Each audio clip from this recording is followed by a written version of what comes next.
Hi everyone. So today I will talk about sacred versus modern languages.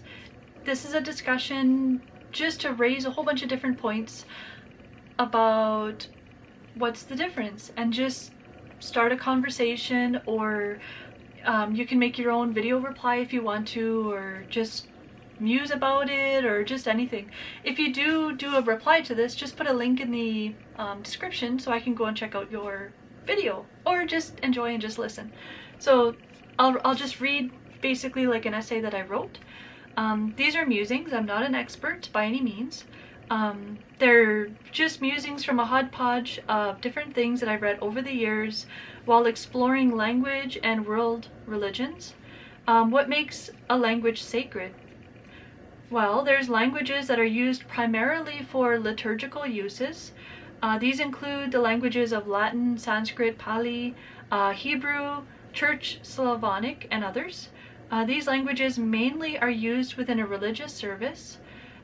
Folks with knowledge of these languages often conduct their daily lives in a more secular language, such as English, Hindi, Russian, or their regional dialect of Arabic. The sacred form of Arabic is only contained in their Quran, and modern day speakers use a regional dialect that's different from their religious one.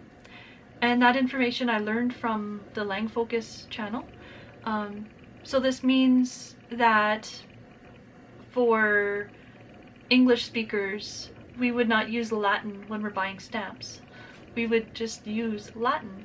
And I guess really devout Catholic people would read their text in Latin because it's still practiced as a religious language. Examining these commonalities, perhaps not many religious languages are still spoken casually today. We don't see very many Latin speakers walking around, or even ancient Greek speakers, just casually talking about groceries in that religious language. So examining these commonalities, perhaps not many religious languages are still spoken casually today. So would the role of the language in society make them sacred, or is it something else? Are there cultures around the world that conduct their daily lives in a language that they also view as being sacred? What are the implications of this if you use a language that you also consider sacred? Today, Native people in Canada believe that their language is sacred. Folks from my region, they're very proud that their language does not have any curse words in it. They have to resort to English if they want to swear. It's impossible to swear in their language. They have to use English for that purpose. Would this trait be shared with indigenous languages around the world? Would some of the tribal languages in Papua New Guinea also lack curse words in their language? The Ojibwe language, that's my region's language, has a way of animating the world around the speaker. So everything is given a spirit and a concept of time that is different than in English. The Ojibwe here add an element of time called Dreamtime. It's the effects of a spiritual world that's layered over top of the physical one. They have words and phrases to converse about this spiritual element. The Hopi language has a unique concept of time that gets into a debate about linguistic relativity and if this theory really exists. The more extreme theory is called the Sapir-Whorf hypothesis, and it was hotly debunked. Linguistic relativity is a softer approach to this theory, where if you have a language set up in a certain way, does that also affect the way that you think? Or did the language evolve because of the way thinkers think? It's a chicken or egg style of debate. And I'll link in the Hopi Dreamtime. There's a very good video that explains their concept of time. The Hopi people, they live in the US. I believe it's Arizona or somewhere around that region.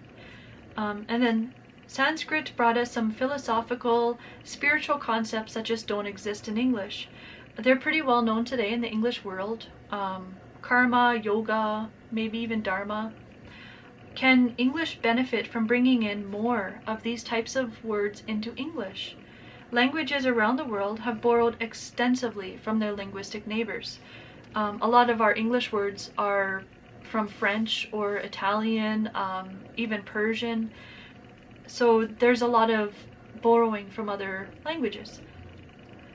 So from exploring languages around us, what kind of words can we import? What does this say about the importing culture, the types of words that they borrow from each other? Can borrowing spiritual words and concepts expand our English understanding of the world, or would it add more confusion to a world we're still struggling to understand?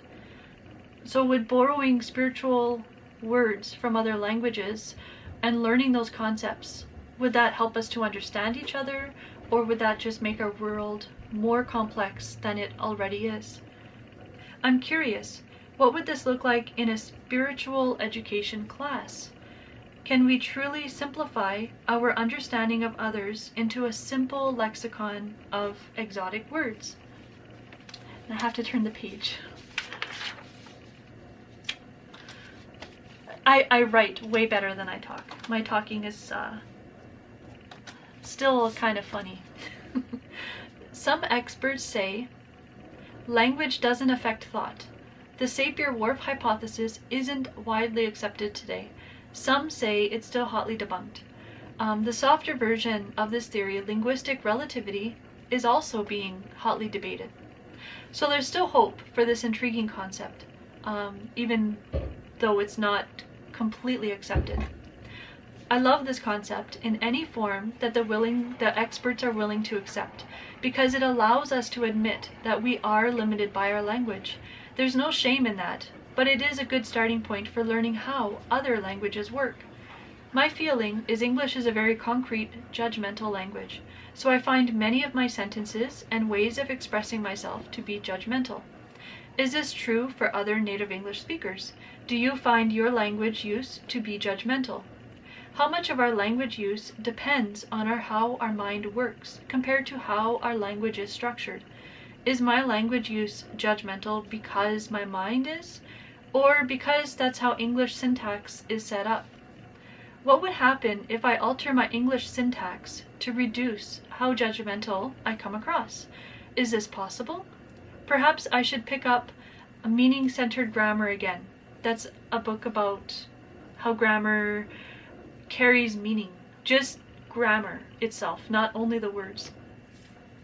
So I'll continue reading that to see if an answer exists. It's yet another book from my TBR. So back to sacred languages. I still believe that without the vocabulary, it's difficult to converse about certain ideas. The simple purpose of language is to discuss with each other. By importing some spiritual words from other languages, what kind of impact would this have on our ability to expand our understanding of the world?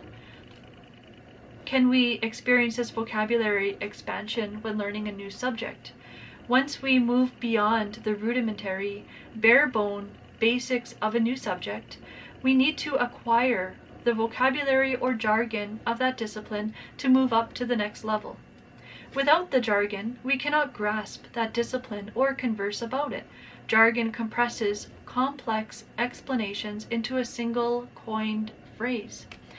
And then we can use that word in a sentence instead of trying to explain that word and then explain our idea.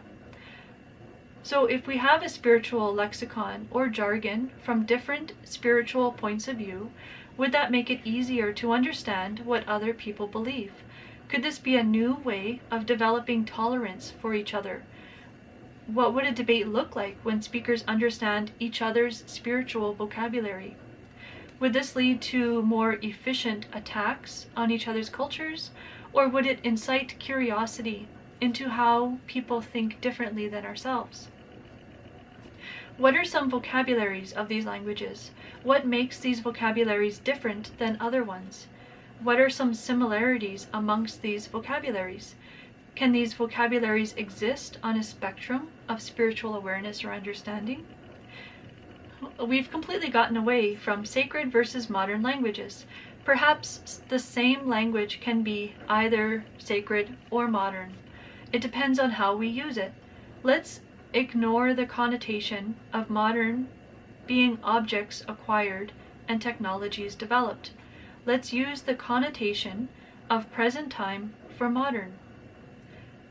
Can we give an update to English so it may become a more sacred modern language? Can English be both at the same time?